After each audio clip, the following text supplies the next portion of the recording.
जय श्री राधे, जय श्री कृष्णा। अपनी बहू से कहा तो दूध दही बेच आ। वह बेचने गई तो रास्ते में औरतें पीपल पथवारी सींच रही थी। उनको सींचता देखकर बहू ने पूछा कि तुम यह क्या कर रही हो। औरतें बोली कि हम पीपल पथवारी सींच रही हैं। और इससे क्या होता है? इससे अन्न और धन होता है और 12 वर्ष का बिछड़ा हुआ पति मिलता है। बहू बोली ऐसी बात है तो तुम पानी से सींच रही हो, मैं दूध दही से सींचूंगी। गुजरी बहू रोजाना दूध दही बेचने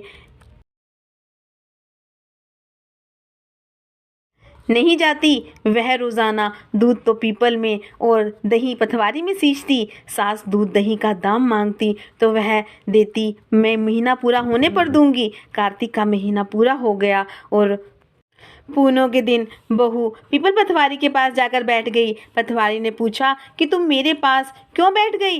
बहू बोली कि सासू दूध दही का दाम मांगेगी। पीपल पथवारी बोली कि मेरे पास क्या दाम रखा है, ये भरा ढींडा पान भतूरा है, इसको ले जा। बहू ने वही ले जाकर कोठरी में रख दिया और डर के मारे कपड़ा ओढ़कर सो गई। सासू बोली बहू पैसे ला। बहू बोली कोठरी में रखा है। सासू ने कोठरी खोल के देखी तो हीरे मोती जवाहरात जगमगा रहे हैं। सासू बोली बहू इतना धन कहाँ से लाई है? बहू आकर देखे तो सच्ची में ही धन भरा हुआ है। बहू ने सास को सारी बात बता दी और सास ने कहा अब की कार्तिक मैं भी पथवारी सींचूंगी। और कार्तिक आया।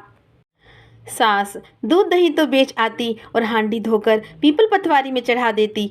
आकर बहू से कहती मेरे से दाम मांग। वह कहती सासू जी कोई बहू भी दाम मांगती है? पर सासू कहती कि तू मांग। बहू बोली सासू जी पैसे लाओ। तो वह पीपल पथवारी के पास जाकर बैठ गई। पीपल पथवारी ने सास को पान पतूरा भरा ढींडा दे दिया और उसने ले जाकर कोठरी में रख दिया। बहू ने खोल कर देखा तो उसमें कीड़े मकोड़े बिलबिला रहे हैं। बहू ने कहा सासू जी ये क्या है? सास ने आकर देखा और बोलने लगी पीपल पथवारी तो बड़ी दोगलन पिटन है और इसको तो धन दिया और मुझे कीड़े मकोड़े दिए। और तब सब कोई कहने लगे कि बहू ने तो सत की भूखी सींचे थे और तुम तो धन की भूखी हो। हे पथवारी माता, जैसे बहू को दिया वैसे सबको देना, जैसे सास को दिया वैसा किसी को मत देना। कहते सुनते हुंकारा भरते हुए सबका भला करना है परमात्मा।